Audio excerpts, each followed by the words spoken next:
এই অ্যাপসটি আমাদের সকলের ফোনে থাকা অত্যন্ত গুরুত্বপূর্ণ। কারণ হচ্ছে আমরা যখন বাজার থেকে বিভিন্ন ধরনের তরি-তরকারি কিনি, সেটা হতে পারে পেঁয়াজ, আলু, ডাল, মাংস কিনার সময় কিন্তু দোকানদার আমাদের কাছ থেকে দামটা একটু বেশি রাখে। আমাদের বাংলাদেশ সরকার এরকম একটি অ্যাপস লঞ্চ করেছে। এই অ্যাপসের মধ্যে সকল ধরনের পণ্য খুচরা এবং পাইকারি দর দেওয়া থাকবে। এখান থেকে দেখে কিন্তু আমরা খুব সহজে পণ্যগুলা কিনতে পারবো। তো এই অ্যাপসটা কিভাবে ডাউনলোড করবেন, কিভাবে ব্যবহার করবেন, তো আজকে আপনাদেরকে আমি এই ভিডিওতে দেখিয়ে দিব। তো কথা না বাড়িয়ে চলুন একদম মূল কাজে চলে যাই। অ্যাপসটি ডাউনলোড করার জন্য আমরা সরাসরি Google Play Store এ চলে যাব। Google Play Store টি ওপেন করে দেওয়ার পর আমরা চলে যাব সার্চ বারে। সার্চ বারে এসে আমরা এখানে লিখব বাজার দর অ্যাপস। লিখে দেওয়ার পরে দেখেন আমাদের সামনে কিন্তু ১ম এ এটা চলে আসছে। আপনাদের এটা নিচেও আসতে পারে। তো আমরা সর্বপ্রথম এই লোগোটা দেখে কিন্তু ইনস্টলটা করে নেব। আর দেখেন এখানে প্রায় ৫০০ কে মানুষ কিন্তু অলরেডি ডাউনলোড করে নিয়েছে। এই অ্যাপসটা লঞ্চ হইতে প্রায় ১০ থেকে ১২ দিন হবে। এর ভিতরে দেখেন ৫০০ কে মানুষ ডাউনলোড করে দিয়েছে। তার মানে এই অ্যাপসটা অনেক কাজের। তো আমিও এটাকে ইনস্টল করে নিলাম। তারপরে ওপেন অপশনে টাচ করব। টাচ করার পরে আমাদেরকে এরকম একটা ইন্টারভিউ নিয়ে আসছে। তো এখন সর্বপ্রথমে আমাদেরকে আমাদের বিভাগটা সিলেক্ট করতে হবে। আমি ঢাকা বিভাগ সিলেক্ট করে দিলাম। ২য় নাম্বার আমাদেরকে জেলাটা সিলেক্ট করতে হবে। আমি কিশোরগঞ্জ সিলেক্ট করে দিলাম। তারপরে নিচে দেখেন আরেকটা কিন্তু অপশন আছে সিলেক্ট। আমরা এখানে একবার টাচ করে দেব। টাচ করার পরে দেখেন আমাদেরকে কিন্তু তারা এরকম একটা ইন্টারভিউ নিয়ে আসবে। তারপরে দেখেন এখানে কিন্তু ২ টা অপশন দেওয়া আছে।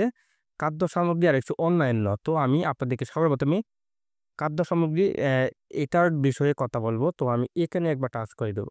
এখানে টাচ করার পরে দেখেন আমাদের এখানে সকল ধরনের পণ্যের কিন্তু তালিকা চলে আসছে। দেখেন চাল, আটা, ময়দা, তারপরে তেল, চিনি। তো আমি এখান থেকে ডাল অপশনে টাচ করলাম। এখানে যত ধরনের ডাল আছে পাইকারি এবং খুচরা দর কিন্তু এখানে দেওয়া রয়েছে। আপনি কিন্তু এর ভিতরে কিনলে কোনো সমস্যা নাই। যদি এর বাহিরে কিনেন তাহলে কিন্তু আপনি চাইলে তাদের কাছে অভিযোগ দিতে পারবেন। তারা কিন্তু অ্যাকশন নেবে। তো দেখেন যত ধরনের ডাল আছে সব ধরনের ডালের কিন্তু এখানে তালিকা দেওয়া রয়েছে। তারপরে দেখেন মাংস ও গোশত এখানে টাচ করব। এখানে মাছ আছে, যত ধরনের মাছ আছে সব ধরনের মাছের কিন্তু এখানে মূল্য দেওয়া রয়েছে। এখানে তারপরে মাংসের কিন্তু মূল্য দেওয়া রয়েছে। তারপরে এখানে দেখেন দুধ, ডিম, শাকসবজি এখানে আপনি সকল কিছু কিন্তু এখান থেকে দেখতে পারবেন। তো এখন আমরা অন্যান্য অপশনের মধ্যে টাচ করব। ব্যাগে আসার পরে আমরা এখানে টাচ করব। টাচ করার পরে দেখেন এখানে জ্বালানি আমরা এখানে টাচ করব। তারপরে এখানে যত ধরনের এখানে তেল আছে, গ্যাস আছে সব ধরনের গ্যাস কিন্তু আমরা এখানে দেখতে পারবো। সিলিন্ডার কত করে আমরা এখানে সকল ধরনের কিন্তু পণ্যের তালিকা দেখতে পারবো। আর যদি আপনারা কোনো কিছু খুঁজে না পান তাহলে আপনি এখানে এসে সার্চ দিবেন, তাহলে কিন্তু পেয়ে যাবেন। তারপরে আরেকটা গুরুত্বপূর্ণ বিষয় হলো ধরেন আপনি কারো বিরুদ্ধে অভিযোগ দিতে চান অথবা কল দিতে চান। উপর দিকে একটা থ্রি ডট আছে এখানে টাচ করবেন।